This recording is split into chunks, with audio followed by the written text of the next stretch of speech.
Of new information to share this morning. We want to identify our suspect. His name is Desmond Hawley. He's 16 years old, obviously a student at Evergreen High School. Mark is going to be releasing a photo of him via Twitter now, so that you guys have that. I think that's his driver's license. Probably the most important thing I can tell you today is that the students and the staff at the school were amazing. They did their job, they did it well, and lives were saved yesterday because of the actions they took during their lockdown drill. We know that the suspect had a handgun. He had to keep reloading. He would fire and reload, fire and reload, fire and reload. This went on and on. And as he did that, he tried to find new targets. And he came up against a roadblock on many of those doors. He couldn't get to those kids. So there's not enough to be said for the work that the teachers, the coaches, the staff, the students, lots of kids ran, but the ones who didn't were locked down and they were being cared for. So really, really proud of those people today. We have security at both of the hospitals where our victims are, still in critical condition. No one has been released. There was information yesterday that one of the two victims was released from Children's, and that's not true. Bear with me, lots of notes. We have a great deal of support from so many jurisdictions, but FBI's role here has been tremendous, their ERT. We also have lab work being done, scene processing from Arvada, God, I'm sorry, it's somewhere in my notes, Arvada and NCIS, which was a new one for me, and multiple other agencies, because there's so many crime scenes within the school and outside the school. Yesterday, I think I stated that it stayed on school property. It did not. It actually spilled out into the street behind the school. So we have an additional crime scene. I think the street is called Olive, where one of the students was running to. We are allowing kids and teachers and parents who are in the west lot to come and get their cars. You have to go to the location that we've already given, which is Bergen Meadows Elementary. You have to have a key, so if you're a student who ran out of the school and you don't have the keys to your car, we can't let you into the school to get your keys, but if you have a key in hand, please go there. We'll bus you down here because we have a lot of cars, you can see them behind me, that we need to get moved out. The rec center parking lot also was locked down, and we're allowing people who had vehicles in the rec center parking lot to get their vehicles as well. The other lot at the school, east side, is not available for release yet. Let's see here. We know that both victim families plan to release a photo of their child today and a statement from the families. I'm not sure when that's coming. I think shortly. So you'll have a photo and a statement from families. And I know at this point they're asking to let them grieve, let them deal with what they're dealing with, the fact that their student or their loved one was shot. So we want to protect them as much as possible. The warrants that we have are for the home, the suspect's phone, obviously locker. He did not bring a vehicle here. He rode the bus yesterday morning. What we're learning is that, based on some of the information that we're seeing about this suspect, is that he was radicalized by some extremist network. Sorry, I wanted to get those right. Some extremist network. And the details of that will be down the road, but we want to at least give you that much about maybe mindset for him.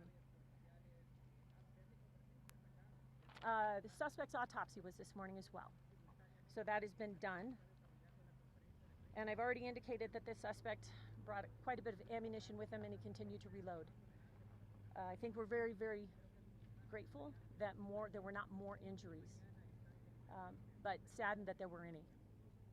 And I think that is what I have in the way of notes.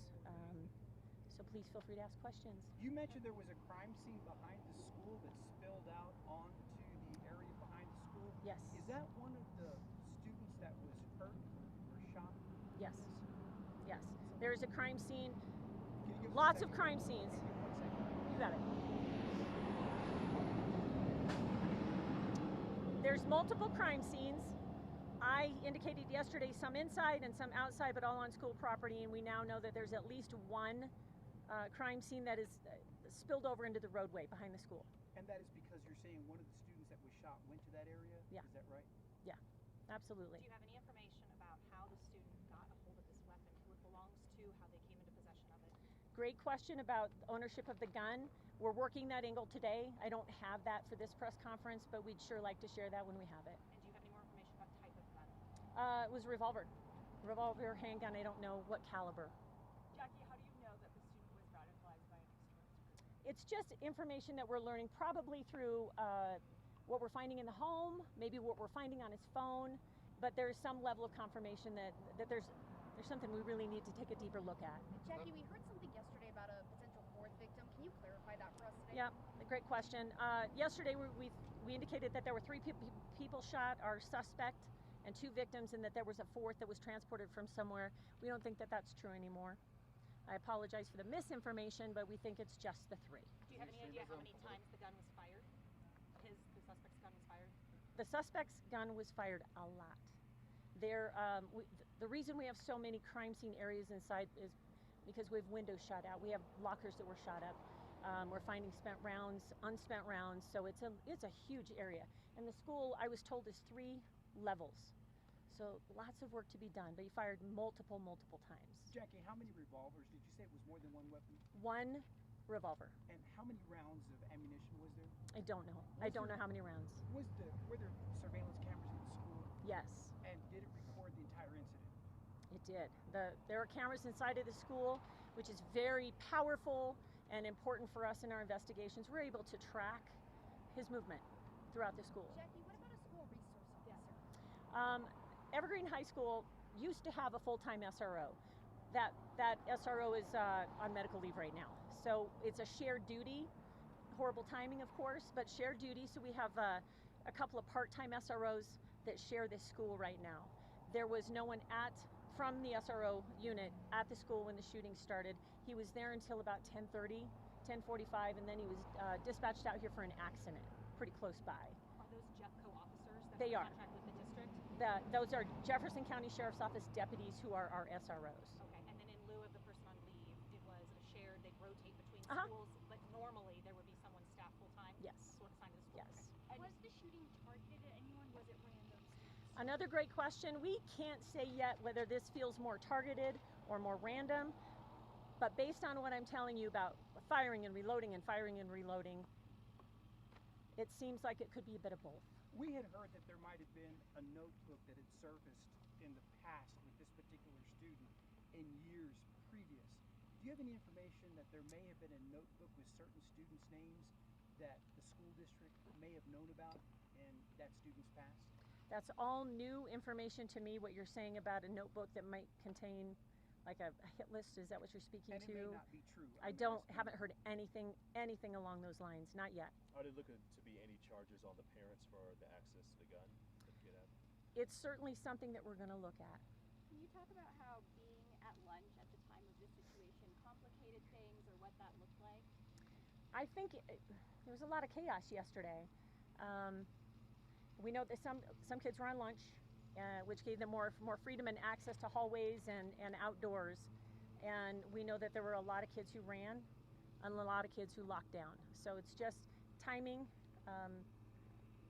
It was just chaos, and I don't think that that's avoidable when you have something like this ever. Do you believe the student waited until the SRO left? There's no reason to believe that. I wouldn't know, and we may not know that answer. Do you happen to know how the student concealed his weapon until lunchtime? Yeah, I don't know. No idea. Can you speak to resources for students, families, teachers today? Right. So we have the Bergen Meadows Elementary School, which is no longer in use. That's just a facility that we're using very close by here. This is for students, it's for staff, it's for anyone who lives in this area. It's for anyone who's feeling the pain of this. We have a lot of resources there, people to talk to, just resources in case you want to reach out privately. We also have investigators there in case someone walks in and they end up being somebody who witnessed something that we hadn't talked to yet. So there's a lot of staff over there, and we're just trying to do the very best that we can to take care of this community, and they're suffering right now. You talked about the lockdown working. Did the shooter, or was a shooter trapped in an area, so to speak, where they could not go any past the locked doors? I can't tell you that because I don't know the shooter's movements, but I do know that he tried to gain access to areas that were locked down. And those teachers and those students did their job and took into account what they've learned, and it kept them safe, for sure. Were students able to, did they encounter him? Did they see him aiming the gun at them and perhaps not shooting at them? I don't know the answer to that. We have so many students that have been interviewed because they saw something, they heard something, they believe they were shot at, and that's a lot of kids. We've done a lot of interviews, but we have more to do. I can't speak to what any one of those students actually witnessed, but we believe we have witnesses to the shootings. Can you talk about what's been found at the suspect's house? I can't talk about what's been found at the suspect's house because I don't know. But I think that they found valuable information for our case. There seems to be an issue with the reunification plans that were happening. At one point it was at one area, then went to another. Was there any reason in particular for the confusion? I can tell you that we always said it was going to be Bergen Meadows Elementary. Kids self-deployed in all kinds of places. So it was hard to round them up. And we're not being critical of those kids who ran to neighborhoods, who ran to the rec center, ran down the street, went to the library, so they were everywhere. So unifying all of that was a bit of a challenge yesterday, and that's just going to happen. It's just chaos.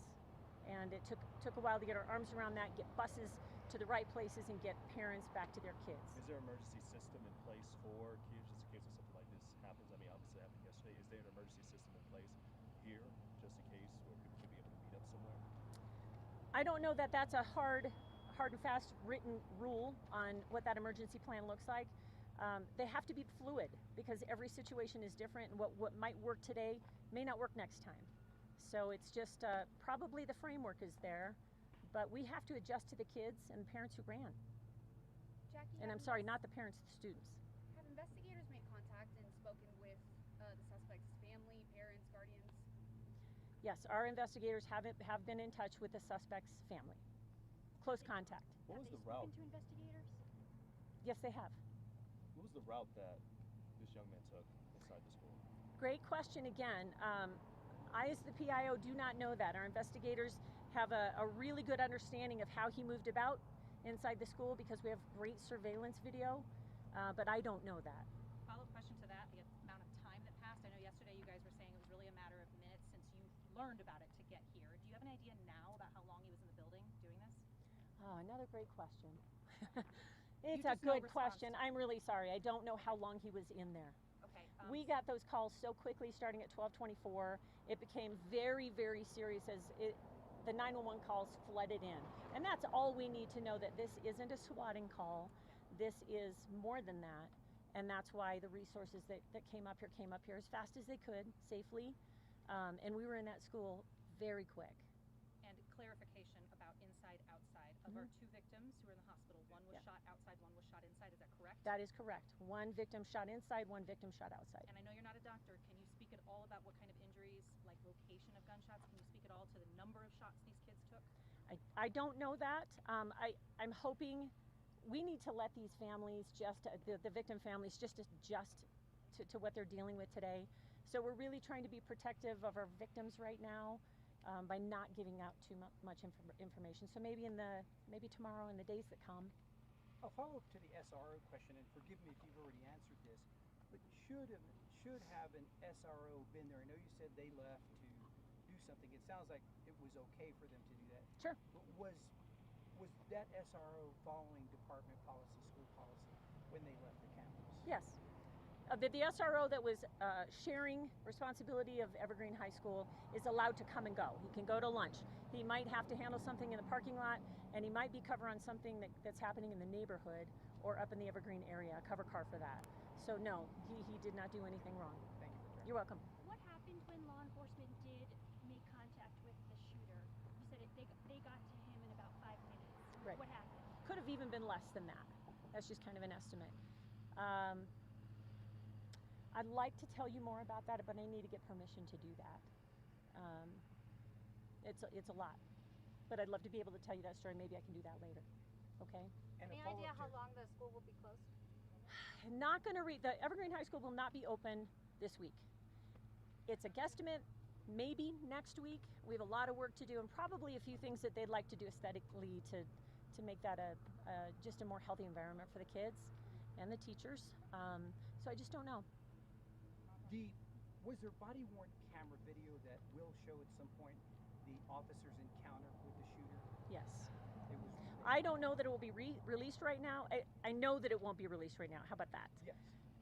But I do think that there's absolutely, there's body cam footage just showing more specific detail about the encounter. And I know that you said that you can't say much about that encounter, but can you tell us if there were commands or was there a conversation of some kind that took place between that officer and the shooter? I've got to get some better clearance and permission to do Okay. that. I understand that that's something you'd really like to have, so I'll see if I can get clearance for it. Once again, for clarification, for if anybody wants to go pick up their car, it would be at Bergen Meadows.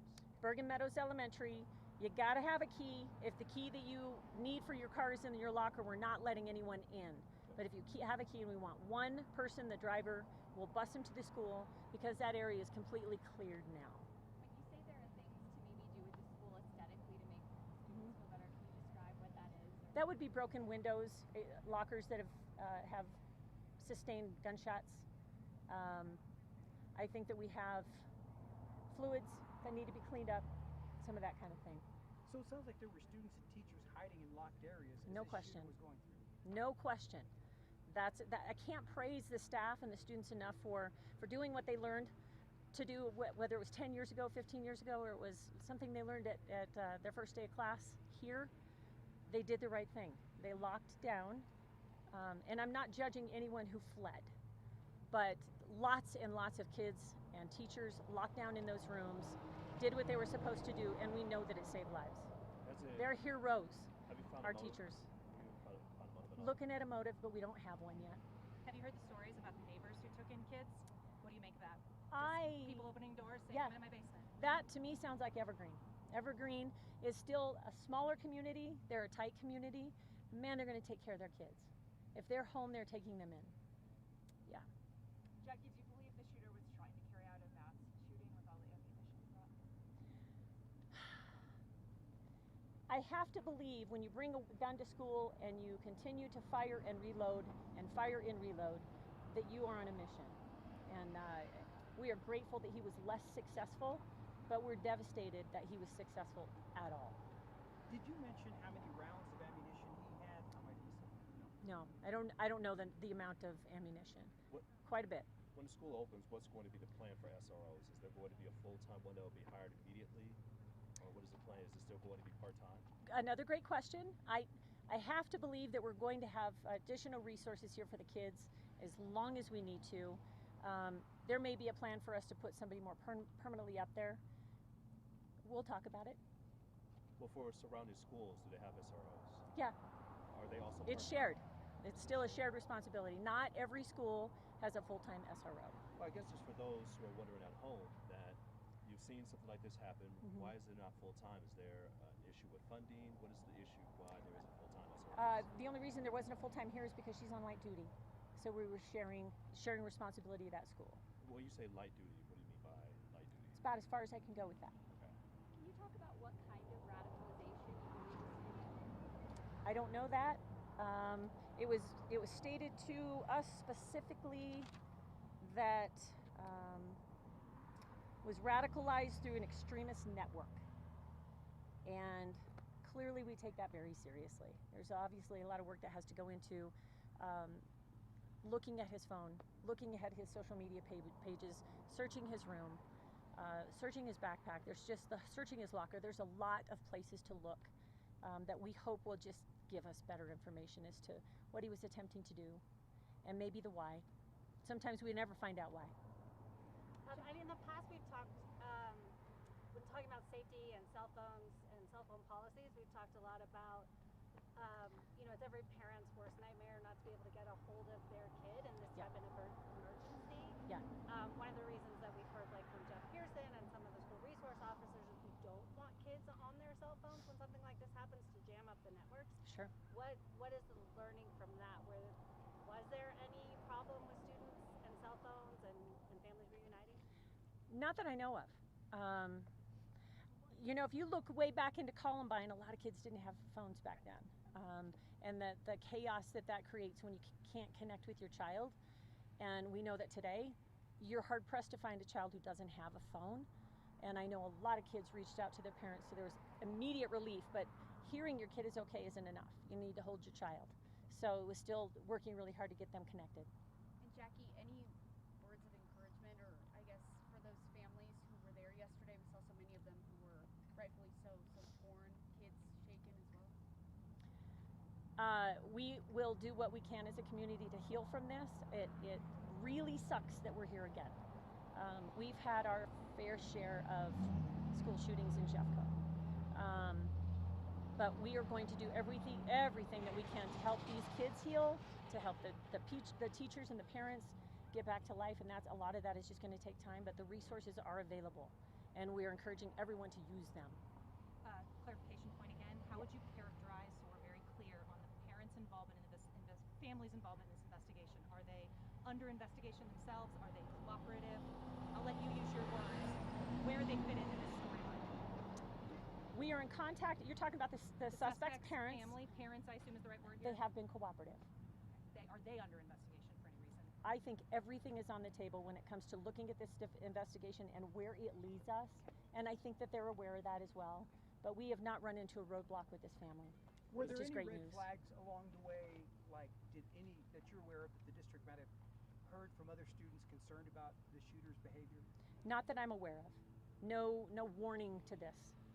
Not that I'm aware How of. long until kids could be able to go and pick up their cars or be able to meet at Brigham Meadows Elementary School? What's the time? 11 to 4:45 today. They can do that right now.